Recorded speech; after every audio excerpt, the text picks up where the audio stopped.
वक्फ board ने अपना submission भी पेश किया गया है। इसके अतिरिक्त कई लीगल लुमिनरीज, विद्वान लोग हैं हमारे समाज में, कम्युनिटी लीडर्स हैं, अलग अलग धार्मिक संस्थाओं का प्रतिनिधि, charitable organisation, civil society, academicians, researchers, policy makers, सब ने इस कमेटी के सामने में पेशकश किया है।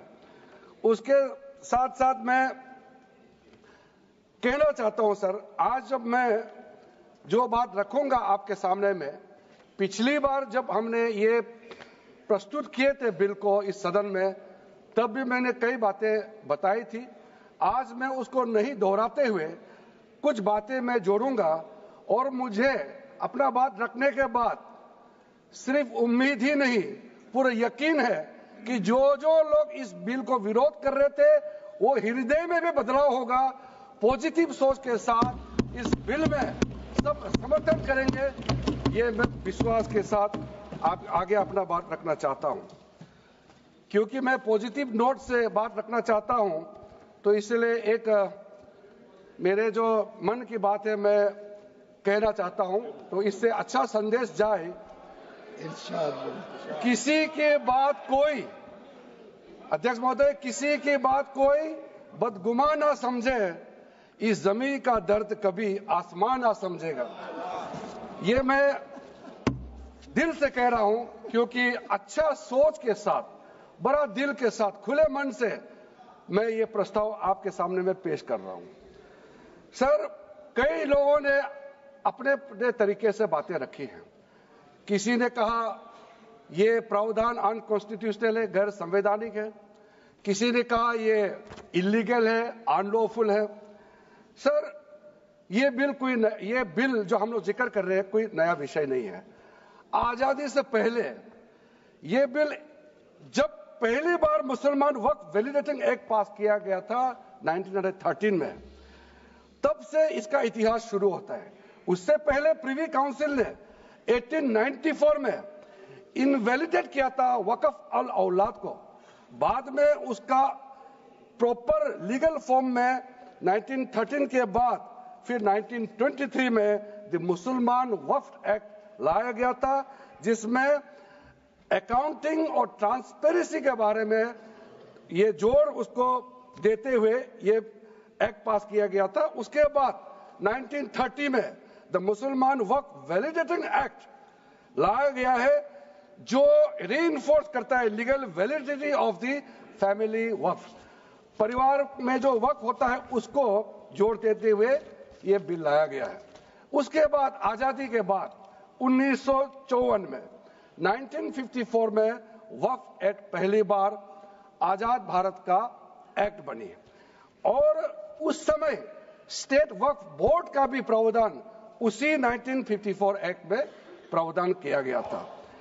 उस समय से लेकर के कई संशोधन के साथ में 1995 में व्यापक रूप से ये वक्फ एक्ट बनी है। तो उस समय किसी ने नहीं कहा कि ये एक्ट अनकॉन्स्टिट्यूशनल है, किसी ने नहीं कहा उस समय ये अनलॉफुल है। आज जब हम उसी बिल को सुधार के ला रहे हैं, तब आपको ये अनकॉन्स्टिट्यूशनल, अनलॉफुल का ये शब्द इस्तेमाल करने का आपको ये नौबत कैसे आया? ये सोच क्यों आया?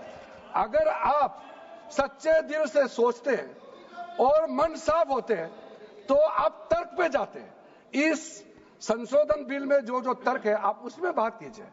आप उसको छोड़ के जो कोई लेना देना नहीं है बिल में, उसका बात आप लेकर के लोगों को गुमराह करने का, बरगलाने का काम जो किया है, उसको मैं शुरू में साफ करना चाहता हूं।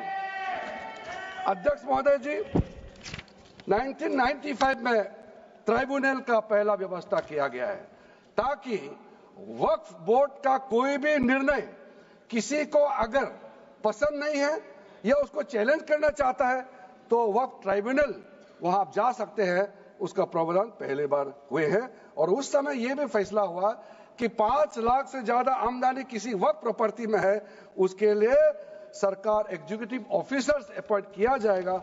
ये भी 1995 में शुरुआत की है। अध्यक्ष महोदय जी, ये आज एक ट्रिगर पॉइंट क्यों हुआ है? ये अमेंडमेंट बिल लाने का आवश्यकता सबसे ज्यादा शुरुआत कहां से हुई, मैं संक्षेप में बताना चाहता हूं। 2013 में, 2014 में हम सब चुनाव में गए और चुनाव में जाने से पहले 2013 में कुछ कदम ऐसे उठाए गए हैं जो आप सुन करके, आप सदस्य के रूप में भी और इस देश का नागरिक होने के कारण आपके दिमाग में यह बात जरूर सवाल उठेगा कि ऐसा कदम क्यों उठाया गया है। सर, 2013 में पहला यह बदलाव हुआ कि इस देश में कोई भी आदमी, कोई भी इंसान, चाहे वो हिंदू हो, मुसलमान हो, सिख हो, ईसाई हो, पारसी हो, बौद्ध हो, जैन हो, वक्फ क्रिएट कर सकता है। सबको मालूम है वक्फ एक मुसलमान का अल्लाह के प्रति अपना एक उसका एक पायस चैरिटेबल रिलीजियस पर्पस के लिए वक्फ क्रिएट किया जाता है, लेकिन उसमें डाइल्यूशन करके 2013 में कोई भी वक्फ क्रिएट कर सकता है। यह प्रावधान सबसे पहले उस समय की यूपीए सरकार ने किया है। दूसरा, आपने सारा वक्फ को स्पेसिफिक कर दिया कि शिया बोर्ड में शिया ही रहेंगे, सुन्नी बोर्ड में सिर्फ सुन्नी ही रहेंगे, और कोई भी बोर्ड हो सिर्फ उनके लोग ही रहेंगे, बाकी कोई उसमें आ नहीं सकता है। ऐसा आपने प्रावधान किया। तीसरा, 2008, सर आप शांति से सुनने के बाद आप जो भी पूछेंगे हमारा रिप्लाई तो आएंगे ही सर। डिबेट का आखिरी में है, मेरा फिर से रिप्लाई होगा। तो अभी मैं जब शुरुआत में कुछ दृष्टिकोण रख रहा हूं, इसमें कोई हस्तक्षेप ना करे, ध्यान से सुनिए ताकि हमारा डिबेट का स्तर भी ऊंचा रहे और तर्क भी सामने में आ जाए। सर, एक प्रावधान आया सेक्शन 108। उस सेक्शन 108 में यह लिखा गया है कि वक्फ बोर्ड का जो प्रावधान है इस देश में कोई भी मौजूदा कानून के ऊपर में रहेगा, ओवरराइडिंग इफेक्ट रहेगा। ऐसा आपने कानून बनाया है। इस देश में ऐसा कानून कैसे मंजूर कर सकते हैं अध्यक्ष महोदय जी? हर कानून अपना अपना हिसाब से चलता है, लेकिन एक कानून दूसरे कानून के ऊपर में ओवरराइडिंग इफेक्ट होगा, ये कोई भी मान्यता नहीं दे सकता है। उसके बाद सर, मैं कुछ प्रोपेगेंडा साथ में जुड़े हुए हैं। उससे पहले जो 2013 में मुझे भी बहुत ताज्जुब हुआ कि ये पास कैसे जबरदस्ती करवाया है। 2013 में वक्फ पे यूजर जो आपने प्रावधान डाला, उसके बाद 1970 से एक केस चल रहा था दिल्ली के अंदर में। दिल्ली के अंदर में हमारा सीजीओ कॉम्प्लेक्स है, पार्लियामेंट बिल्डिंग है, कई प्रॉपर्टीज है, और इसको वक्फ बोर्ड, दिल्ली वक्फ बोर्ड ने क्लेम किया कि ये वक्फ प्रॉपर्टीज है।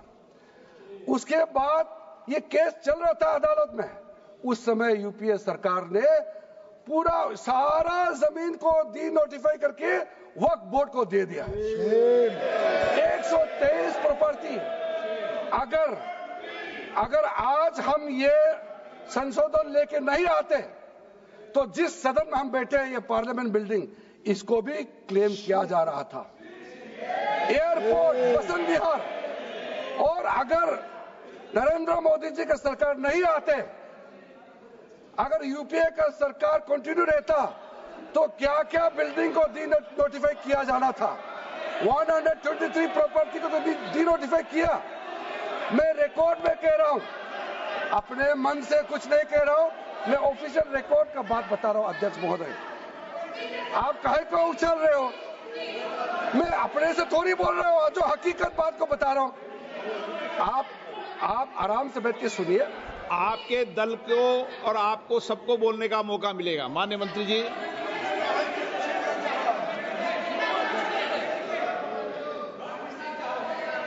सर, मैं फिर से कह रहा हूं, मैं एक शब्द अपने ओर से नहीं कह रहा हूं, जो घटना है, जो हकीकत है, यही कह रहा हूं। इनको इसमें इतना उछालने का, उत्तेजित होने का कोई मतलब ही नहीं है सर। अध्यक्ष महोदय,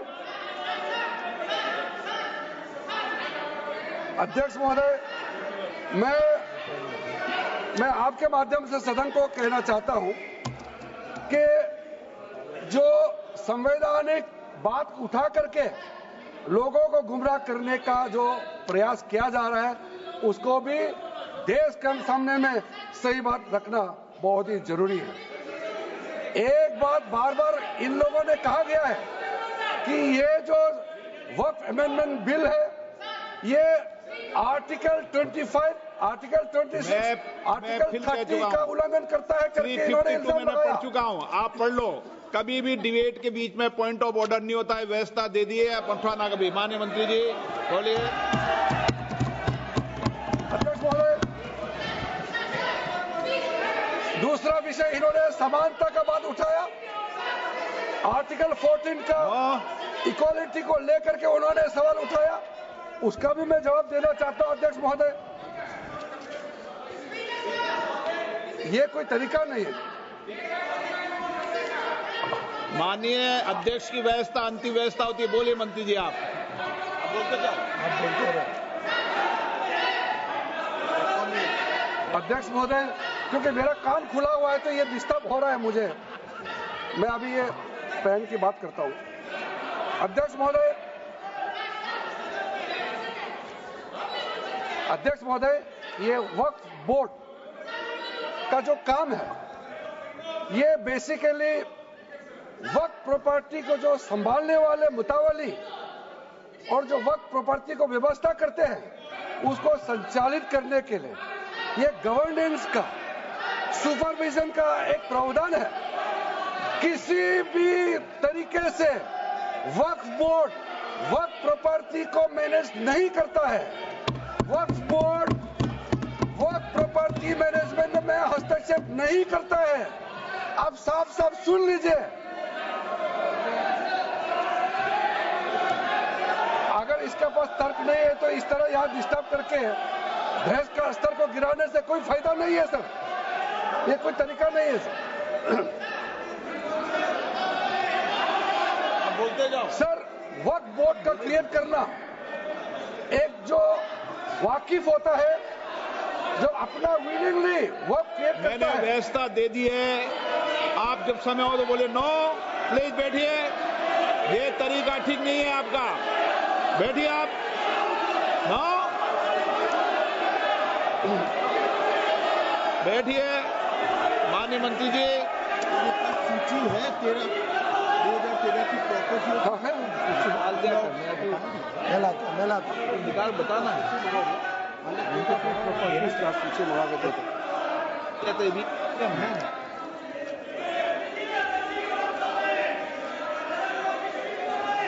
अध्यक्ष महोदय, सबको बोलने का मौका मिलने वाले हैं तो कम से कम बात को शांति से सुनने के बाद आप अपना बात रखिए। ये कोई तरीका नहीं होता है सर।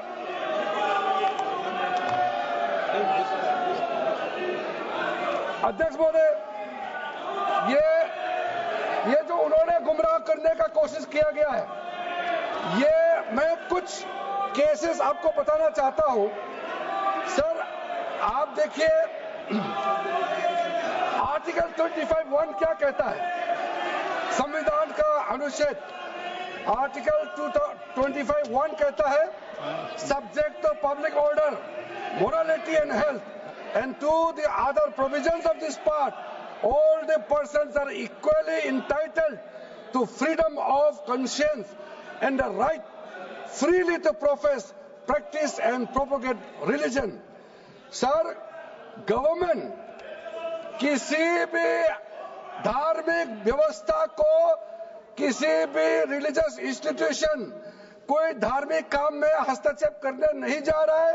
ना ही वक्फ बोर्ड किसी धार्मिक स्थल का व्यवस्था में कोई भी तरीके से हाथ डालने का प्रावधान है, बिल्कुल नहीं है सर। आप अगर हम कोई नमाज, सर ये क्या झूठ बोल रहे हैं। ये कॉन्स्टिट्यूशन, हम कॉन्स्टिट्यूशन का प्रावधान पढ़ रहे हैं फिर भी झूठ बोल रहे हैं। ये कॉन्स्टिट्यूशन को नहीं मानते हैं सर। किसी मस्जिद का मैनेजमेंट को हम हस्तक्षेप करने का कोई इसमें प्रावधान नहीं लिया जा रहा है। एक मिनट माननीय सदस्य, आप भारत की संसद में बैठे हो। गरिमा मर्यादा बनाए रखो, बैठे बैठे टिप्पणी मत करो। हाँ, आपको जब मौका मिलेगा आप अपनी बात कहना, बैठे बैठे टिप्पणी नहीं कर सकते। ये संसद की मर्यादा नहीं है, ऐसे नहीं चलेगा सदन। सदन व्यवस्था नियम से चलेगा।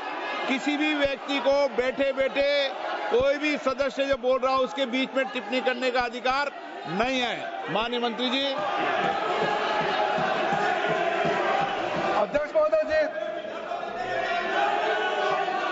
ये वक्फ बोर्ड का जो प्रावधान किसी मस्जिद, किसी मंदिर, किसी धार्मिक स्थल का व्यवस्था का कोई लेना देना नहीं है। ये सिंपली एक प्रॉपर्टी का मैनेजमेंट का विषय है। ये कोई मुसलमान अपना ज़कात देता है, फितरा देता है, उसको हम पूछने वाला कौन होते हैं? ये आपका धार्मिक भावना से जुड़े हुए चीज है, उसमें सरकार का कोई लेना देना नहीं है।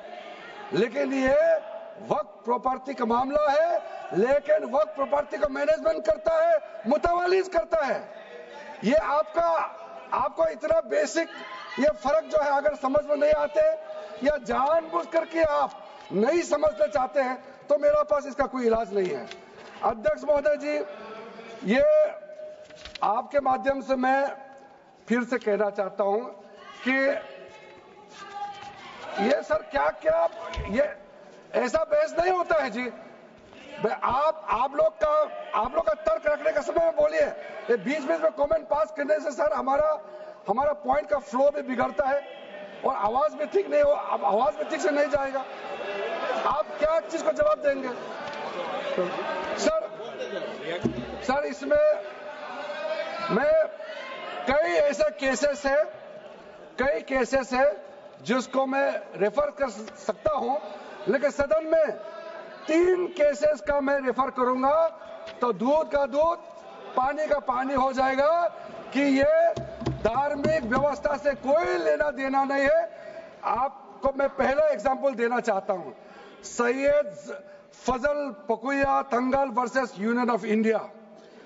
इसमें क्या केरला हाईकोर्ट का फैसला है। केरला हाईकोर्ट ने कहा The Waqf Board is a statutory body, pure and simple. It is not a representative body of the Muslim community. ये हाईकोर्ट का ऑर्डर है। उसके बाद इलाहाबाद हाईकोर्ट का ऑर्डर भी सुन लीजिए, Hafiz Mohammad Zafar Ahmad versus UP central Sunni board of Waqf का जजमेंट सुन लीजिए। A mutawalli's right is purely a right of management of the property and is not a proprietary right. The duties of a mutawalli are purely of a secular character. His duties are not of a religious character. इतना clear cut ruling है। तीसरा, तिलकायत श्री गोविंद लाल जी महाराज versus state of Rajasthan. इसमें high court ने क्या कहा, supreme court ने क्या कहा, right to manage the properties of the temple. अब देखिए मंदिर का भी इसमें एग्जांपल लिया गया है। Right to manage the properties of the temple is purely a secular matter and can not be regarded as a religious practice. Properties of temple, temple नहीं, टेम्पल का जो प्रॉपर्टी है। उसी प्रकार से आप बार बार कहना कि मुसलमानों का अधिकार में गैर मुसलमान कैसे आ रहा है, ये तर्क ही नहीं बनता है। आप ये आज से ये बात बोलने के लिए बंद कीजिए। सर 2013 में जो काम किए गए हैं उसमें मैं एक चीज जिक्र करना चाहता हूं। इलेक्शन आने वाला था, बहुत ही कम दिन बच गए थे, इलेक्शन कोड ऑफ कॉन्डक्ट लगने ही वाला था। हम सबको मालूम है अप्रैल और मई में चुनाव हुआ था। 5 मार्च 2014 को उस समय के यूपीए सरकार ने 123 प्राइम प्रॉपर्टीज को जो housing and urban development ministry के तहत आता है उसको आपने दिल्ली वक्फ बोर्ड को ट्रांसफर कर दिया। क्या जरूरत था? कुछ दिन बाकी था चुनाव होने के लिए, आप इंतजार तो करते। आपने सोचा ये करके वोट मिलेंगे, लेकिन आप तो चुनाव तो हार गए, तो फायदा क्या हुआ? ऐसा काम करने से वोट नहीं मिलता है। इसलिए लोग इंटेलिजेंट है, हमारे देश के लोग समझदार है, इसलिए वोट बैंक का राजनीति के बिना हम अच्छे सोच के साथ में आज इस सदन में फिर से आए हैं। कुछ एनोमलीज है इस बिल में, तो इसको बदलना जरूरी था। मैंने एक पहले भी इसका जिक्र किया था कि आपने कहा कोई भी हिंदुस्तानी, कोई भी भारतीय वक्फ क्रिएट कर सकता है। वो 95 में ऐसा नहीं था, आपने 13 में बदलाव किया, उसको हमने फिर से 1995 का प्रावधान को फिर से रिवाइव करते हुए ये हमने जोड़ा है कि वक्फ वही क्रिएट कर सकता है जो मिनिमम 5 साल इस्लाम को प्रैक्टिस करता है। बहुत साफ साफ शब्दों में प्रावधान रखा है। सर, जो वक्फ बोर्ड बने हैं, हम उसको बहुत ही सेकुलर, इंक्लूसिव बनाना चाहते हैं।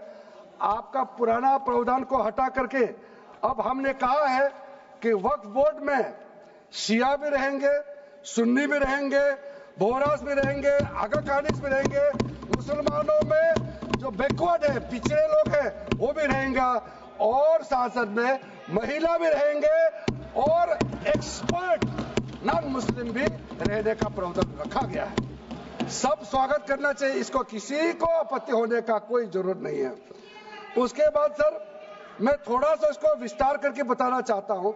मेरा ही खुद का एग्जांपल मैं देता हूं। मान लो मैं मुस्लिम नहीं हूं, लेकिन मैं माइनॉरिटी अफेयर्स मिनिस्टर हूं, तो मैं सेंट्रल वक्फ काउंसिल का चेयरमैन होता है। तो मेरे होने के बावजूद उसके बाद टोटल 4 नॉन मुस्लिम हो सकता है वक्फ काउंसिल में मेंबर, और उसमें मैक्सिमम 4 नॉन मुस्लिम के साथ साथ में 2 महिला कंपलसरी है। 2 महिला होना ही चाहिए सर। उसके बाद सर, स्टेट अभी आप पूरा वक्फ बोर्ड देख लीजिए, महिला कहाँ है? महिला को भी रखा ही नहीं है, वो सिर्फ बातें करते हैं। सर 22 सर, मैं स्पेसिफिक बताना चाहता हूं। सेंट्रल वक्फ काउंसिल में टोटल 22 मेंबर्स में 4 नॉन मुस्लिम से ज्यादा मेंबर नहीं हो सकते हैं। एक्स ऑफिशियो के पद को मिला करके 3 मेंबर ऑफ पार्लियामेंट होगा। मेंबर ऑफ पार्लियामेंट तो किसी धर्म का हो सकता है। जब इलेक्शन करते हैं तो कोई भी धर्म का मेंबर ऑफ पार्लियामेंट या एमएलए बन सकते हैं। सर, 10 मेंबर मुस्लिम कम्युनिटी से होगा, 2 फॉर्मर जजेस होंगे सुप्रीम कोर्ट और हाई कोर्ट के, 1 advocate of national eminence member रहेंगे, 4 persons of national eminence from various field. ये तो कई कमिटियों ने इसको सिफारिश किया है, और एडिशनल सेक्रेटरी या joint secretary to the government of India उसमें रहेंगे। आउट ऑफ 10 मुस्लिम मेंबर्स 2 महिला अनिवार्य है, ये हमने प्रावधान रखा है। और स्टेट बोर्ड में आउट ऑफ 11 मेंबर्स 3 से ज्यादा नॉन मुस्लिम नहीं हो सकता है। एक्स ऑफिसर को मिलाकर के 1 chairperson, 1 MP, 1 MLA, 4 members from Muslim community, 2 members with professional experience, 1 member of Bar Council and Joint Secretary to the state government dealing with work matters. Out of 4 Muslim members, 2 shall be women. ये हमने रखा है ताकि हमारे बहनों को किसी तरीके से दरकिनार नहीं कर सके।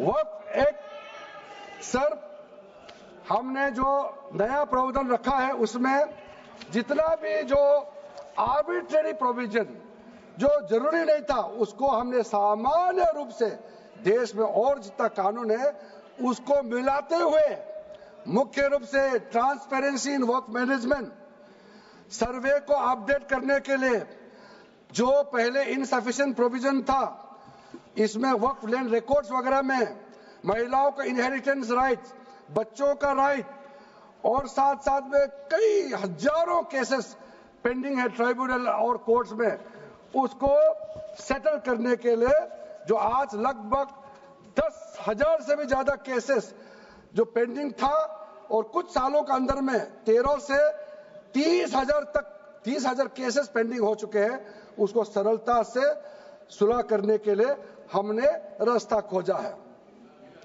एक चीज बार बार आप लोग कहते हैं, हमारे पक्ष के लोग हो या उस साइड के पक्ष के लोग हो या जो सदन से बाहर है, वो एक वक्तव्य देते रहते हैं, मैं उसको सुधारना चाहता हूं। ये कहते हैं कि हमारा देश में लैंड बैंक जो है वक्फ बोर्ड के पास 3rd लार्जेस्ट है। पहला रेलवे, इंडियन रेलवे, फिर इंडियन आर्मी मतलब इंडियन डिफेंस का, और फिर कहता है वक्फ बोर्ड के पास जमीन है। मैं उसको सुधारना चाहता हूं। सर, आप भी तो ट्रेन में चलते हैं, हम लोग भी ट्रेन में चलते हैं। हजारों किलोमीटर ट्रेन का पटरी लगा हुआ है, स्टेशन बना हुआ है। वो ट्रेन का पटरी लगा हुआ है, वो रेलवे का प्रॉपर्टी थोड़ी है, ये तो देश का प्रॉपर्टी है। हम लोग सब चलते हैं उसमें।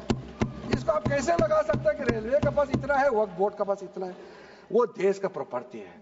हमारा डिफेंस के पास कहता है कि 2nd लार्जेस्ट है। डिफेंस के पास जो भी लैंड है, जहां ट्रेनिंग करता है, जहां वो रहता है, या बॉर्डर एरिया में जितना डिफेंस लैंड है, वो देश का रक्षा के लिए है। उसको आप कैसे वक्फ प्रॉपर्टी के साथ आप तुलना कर सकते हैं? वक्फ प्रॉपर्टी प्राइवेट प्रॉपर्टी होता है सर। तो इसलिए दुनिया में सबसे ज्यादा वक्फ प्रॉपर्टी हिंदुस्तान में है। सिर्फ हमारा देश में ही नहीं, दुनिया का सबसे बड़ा और सबसे ज्यादा वक्फ प्रॉपर्टी हिंदुस्तान में है। तो फिर ये क्यों है 60 साल तक आप सरकार में रहे हैं, हमारे देश में मुसलमान इतना गरीब क्यों है? जब दुनिया का सबसे ज्यादा वक्फ प्रॉपर्टी हमारा देश में है, तो हमारे गरीब मुसलमानों का पढ़ाई के लिए, मेडिकल ट्रीटमेंट के लिए, स्किलिंग के लिए, इनकम जनरेशन के लिए क्यों काम नहीं हुआ आज तक? बताइए। ये दुनिया का सबसे बड़ा वक्फ प्रॉपर्टी अगर हिंदुस्तान में है, तो उस प्रॉपर्टी से गरीबों का उत्थान के लिए, लोगों का भला के लिए अगर ये सरकार नरेंद्र मोदी जी के नेतृत्व में गरीब मुसलमानों के लिए काम कर रहा है, तो इसमें आपत्ति क्यों होना चाहिए? आप लोग बताइए। इसलिए सर, इसको धर्म जाति से बाहर उतर करके सबको सीधा अपना दिल से पूछ करके आप सोच के देखिए कि आप जो लोग आज इस बिल को विरोध कर रहे हैं, आज 1 साल 2 साल नहीं, सदियों तक हमारा देश उसको याद रखेगा कौन इस बिल को समर्थन कर रहा है, कौन इस बिल को विरोध कर रहा है। आज चंद वोट के लिए, सत्ता के लिए हमारे मुसलमानों को आपने 70 साल से ज्यादा वोट बैंक बना करके गुमराह किया है। कितना और गुमराह करना चाहते हैं? अब हमारा देश में वोट बैंक का राजनीति नहीं चलेगा। इसलिए मैं कहना चाहता हूं, जब हमारा देश में इतना वक्फ प्रॉपर्टी है, तो इसको हम बेकार में पड़ा रहने नहीं दिया जा सकता है। गरीब मुसलमानों के लिए, आम मुसलमानों के लिए इस्तेमाल करना ही पड़ेगा। उसके लिए आज का ये वक्फ संशोधन बिल जरूरत है। अध्यक्ष महोदय जी, हमारे अपने वामसी पोर्टल में, हमारे मंत्रालय के वामसी पोर्टल में हमने रिकॉर्ड देखा है। सचर कमेटी जो आपने बनाया है 2006 में, उन्होंने भी ये बारे में काफी डिटेल में जिक्र किया हुआ है। सर, 2006 में 4.9 लाख वक्फ प्रॉपर्टी था और उसका इनकम कितना था? मैं बता दूं आंकड़ा सर, आप कहेंगे 4.9 लाख वक्फ प्रॉपर्टी में टोटल इनकम था 163 करोड़। कौन खाते थे? 163 करोड़। और आपने 2013 में बदलाव करने के बाद आज इनकम कितना बढ़ा है वो भी मैं बता देता हूं। हो गया 166 करोड़।